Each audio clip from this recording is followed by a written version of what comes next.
Mana bugun yakshanba. Biz oilaviy aylanishga chiqdik.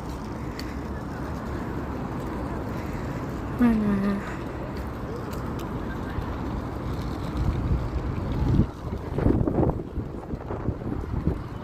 chiroyli joylar.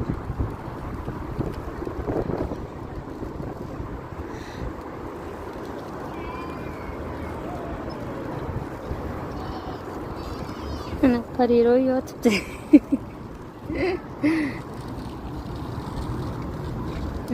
O'ynab. Qishda kelganimizda video qilib tashlagan edim. Mana o'sha oynalarini olib tashlashibdi. Mana o'sha gullabdi. Mana boshqa videolarimda bu 3 xil bo'ladi. Oq, fioletoviy, qizil. Qizil, oq, fioletoviy 3 xil rangda gullaydi. U naryoqlarda oqlari ham bor ekan. Mana aylanasiga, parkda ichiga nima qilingan. Turistlarga tushuntirilyapti.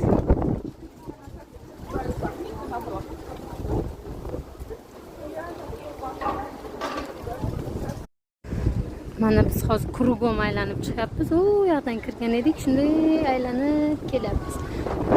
Mana bir yer. Bu tomoni oq ekan, lekin hali gullamabdi. Bitta ikkita joylarida.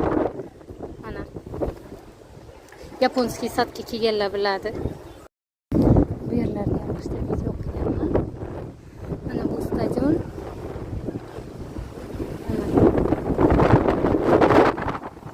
Qishda yangi yildan keyin kelganimizda bu yer yopiq edi.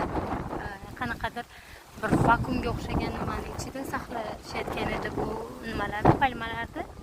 Mana hozir hammasini ochib tashlashgan.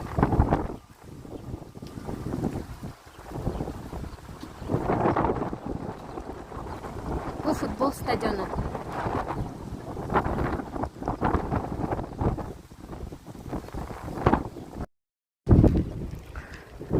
Piroshkada ham 48 ta palma bor ekan. Bu yoqda kattalari, bu yoqda mini palmalar.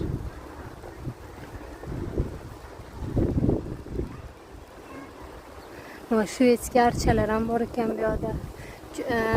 Bu yerda mana parkka kirishingizdan oldin har bitta sadda o'zini anaqalari, nomlari, daraxtlar nomi, qayerdan keltirilganligi, qayerdan olib kelinganligini yozilgan.